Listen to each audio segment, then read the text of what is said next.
Yo guys, Vision Shen here, back with more Minecraft content, and welcome back to My Forever World episode 6 in our new godlike seed, a realm shared amongst me and my friends, which has been running for over 1500 in-game days. And let me tell you, it has been a fun, challenging, chaotic, but exciting all at the same time journey. In episode 6, we have recently returned to the game after a long break of playing Call of Duty Black Ops 7 and getting back into the grind with this journey and overcoming many struggles along the way, exploring the outer world and building the start of an empire, which I'll discuss in this video in more depth and share with you guys. So stay tuned, stick around, and let's get right into it.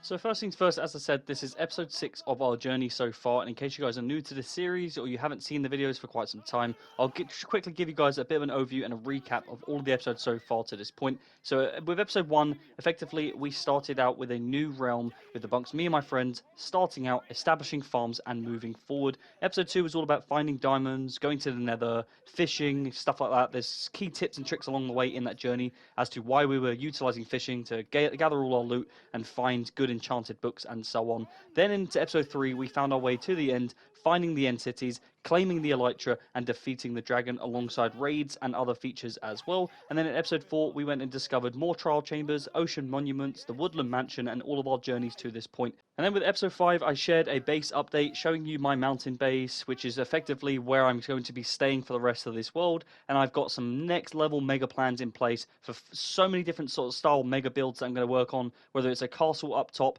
a grand library which we're going to make as our enchanting room, many more features such as an internal zoo, an aquarium, and even the Underworld kingdom, which we're going to cover in episode 6, which is effectively all throughout this video. You're going to see some new expansion areas as well as a general update on the game in itself, the realm, and where we've got to this point, as there are so many new players that have also taken part in this realm. Each of those players have a shared experience. My brother has just started playing this game for the first time. He has literally never touched Minecraft before. I never thought I'd see him play Minecraft either. He watched me throughout the years growing up playing this game, but he's eventually got around to actually finally trying it out, and he actually has come to terms with how amazing this game is, as you can all agree. But with regards to other players, there's a mixture of players. Some have been playing hardcore for years, some have been playing just regular survival or creative and so on, but we have a mixture of players now in this realm, and it's been a great success so far, to say the least. With regards to my base, you have all of the main basics there. It's like just the main living area, which was my starting point. You have my bedroom for my personal belongings, my backup set of armor, tools, weapons, and so on. A main storage room, which is effectively the main area I stay for the most part of my base, with a music station using for the jukebox, all kinds of items that are stored away here later for use,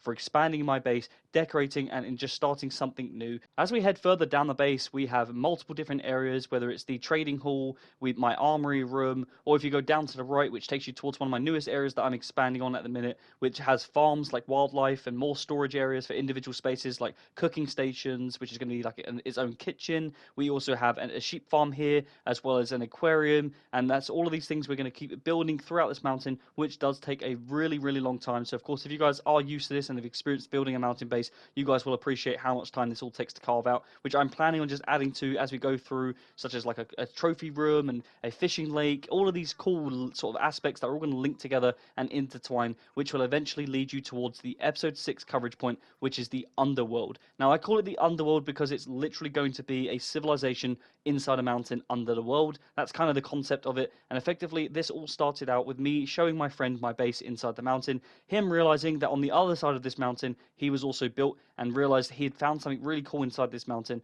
and therefore together collectively we came up with the idea of linking our two bases into this Underworld, and then effectively start building on a sort of cooperative project which is going to have really cool features in here. And then for the most part I've just continued expanding since returning to the game on this Underworld project, which I wanted to share with you guys as a really sort of key part and a fundamental aspect on what this world's going to look like, because not only do I want to build my own base and work on my own thing, as a part of just playing Minecraft for a long time, this is a really good useful tip I would say and suggest for any new players, is to try and find multiple avenues in the game that you're going to try sort of come back and forth to over time, rather than just grinding out one singular thing and getting too burnt out or bored or whatever it may be. So I've always found the biggest success for me in Minecraft is just changing it up regularly and trying new things. Now that does also come with the downside of leaving things unfinished and all of these other things that you have to consider. However, it works for myself, and this is why I think this is a really good success and sort of strategy in terms of staying around and playing Minecraft for a long period of time. And what I mean by that with regards to further details, so when I originally started creating Minecraft content for this channel, the ultimate goal for that series, that first series that I created for this channel, which is still going to this point,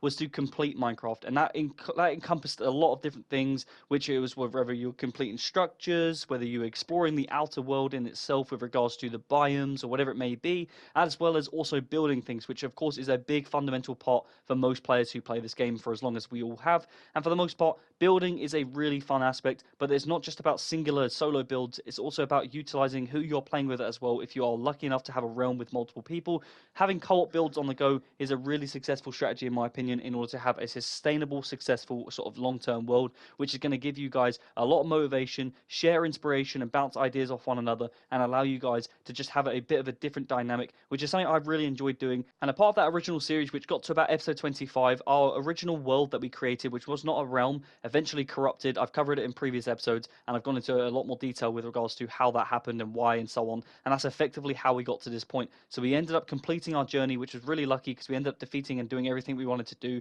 which includes killing the Wither, the dragon, and so on. And then eventually I created this new realm, which is, like I said, we're at episode 6 now, and I've wanted to sort of learn from all of my mistakes and try and take on board all of the good things that I did in the old world, and start working on co-op builds and having small sort of projects as well as large projects. Whether I'm going to start building my castle soon, later, it doesn't really matter. I have this vision. I want to try and create some really cool ideas, and I want to just start putting them into practice eventually, which that also includes collecting a load of different types of blocks and making those build projects both unique but also in keeping with my own sort of medieval sort of underground kingdom design that I'm going for as well in this world. So with regards to the Underworld, like I said, effectively we started out just sort of planning out what we have this idea for. I eventually started getting moss and then just planting it down, and as you'll see through all the way throughout this video, it changes and transforms significantly, and we just came up with all of these different ideas. And again, if you guys are ever stuck, I have just found by literally just putting something on the ground and just giving it a shot and see what it looks like, it's not that big a deal to have to go back after and change things or replace things. Honestly, if you guys are going to sit there, or if you found yourself sitting there just constantly trying to replan something in your head, but you can't envision it or you can't just put it into practice, generally just put something down and start going with the flow. And at the end of the day, like I said, if it's a huge failure and you don't like it, just simply go back and replace it, change it, whatever it may be. That's something I found really useful for myself, because I'm not an expert builder. I'd like to think I've become a lot better at doing this, but I'd also like to think there is so much further that I can go with this, and it just generally just learning from my own mistakes is the best way I would say that I've gone about learning and just getting better and improving and stuff like that. So this Underworld really did take on board all of those tips and tricks that I've learned along the way. And we also have things like a trading hall, which is going to be something that my friend who I'm working with, his name's Luke, he's been working on this trading hall, which is effectively going to be like a guild style area where we have all different types of traders. We'll have a bar area where all of our friends can come down to join us and just enjoy this environment in itself, and we'll have other cool things and features inside that trading hall as well. All the way throughout, my friend Luke just effectively started using copper blocks, and I've got to say I absolutely love the design and the concept and just the general theme of this place down here.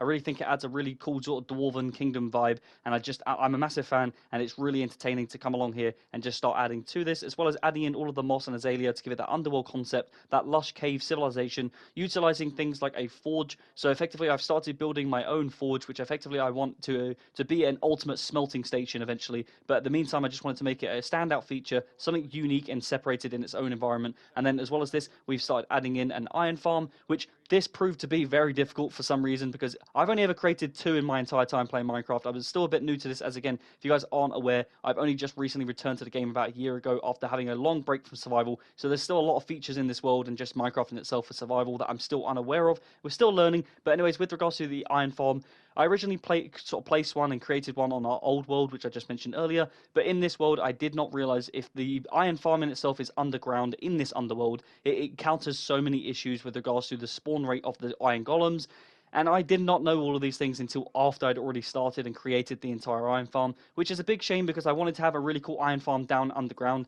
But eventually, the thing that it's all failed, and what we had to do is have all of our friends come over, help us mine out above the world in itself, in the underworld, and trying to see if we could increase the headroom of the actual iron farm itself, if it would allow golems to spawn, which unfortunately it did not. Now, I'm not sure if that's not the reason why, but anyways, the point and the moral of the story is that we sort of learned from our lesson, and I effectively did not realize that you cannot place iron farms, as far as I'm aware, underground, which is what the problem was in our world. So from there, I've been promising my friend and others that I would create an iron farm for quite some time. So I said, okay, I'm just going to go above ground, and I'm just going to create some really sort of simple one, which doesn't really look that great right now, but we can add to it in future. But with regards to the future plans, we've now got a beacon in this place, which is going to be really useful, as we have now just defeated the Wither, which did prove to be really difficult, and I'll cover that in more details in episode 7, because we're going to get multiple beacons. I want one for my own base. We want one here. We want one for other places that we're going to build, like my castle and so on. And like I said, as it's a co-op project, it's just proving to be a really fun environment in itself. And we're going to have so many more cool things that are going to be added and just sort of implemented here and there,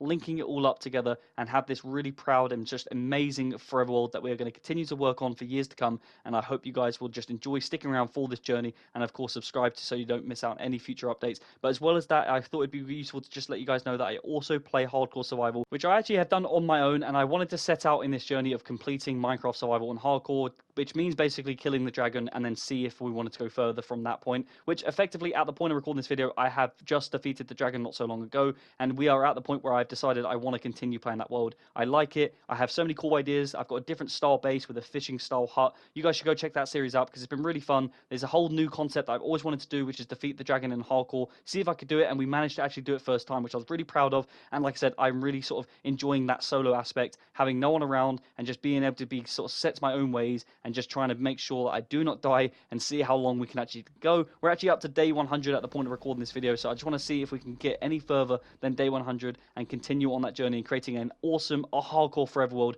as well as having this realm. But in addition to both of them, I've also continued creating guides. As someone that returned to the game after a long time off, I wanted to make sure that my videos were relatable and there were useful guides out there that were more down to earth, weren't professional or anything like that. They were more relatable, I would say, that maybe the average person who maybe they're new to the game or returned to the game after a long period of time could really utilize those guides. So I've also created many of them on the channel. We're going to continue to do so going forward as a part of my learning journey as well. I'm no expert, and I just want to continue sharing that journey and helping people more so importantly, as well as inspiring people to play this game for the first time and realizing that Minecraft quite literally is the greatest game that was ever made. But in summary, I nearly have everything I could possibly need right here and available to me in my base or now in the future, which we're going to work towards, as well as having this awesome Underworld project, a co-op project that I'm working on with my friend, and we're going to continue building on this and expanding with you guys and sharing this journey along the way and helping you guys understand all of the possibilities in Minecraft, whether you're in a mountain or outside in the natural environment enjoying the views, whatever it may be, anything is possible in this game. But with that said, if you guys have enjoyed the video, as always, please don't forget to like and subscribe. I am a small creator, as you can see, so it'd massively help me out and I would hugely appreciate the support. And comment down below, guys, any tips that you might have for any returning players to the game like myself, or perhaps some new players who may be watching this video for the first time. I'm Fypage. Hope you enjoyed the video and found this useful, and I'll see you in the next one.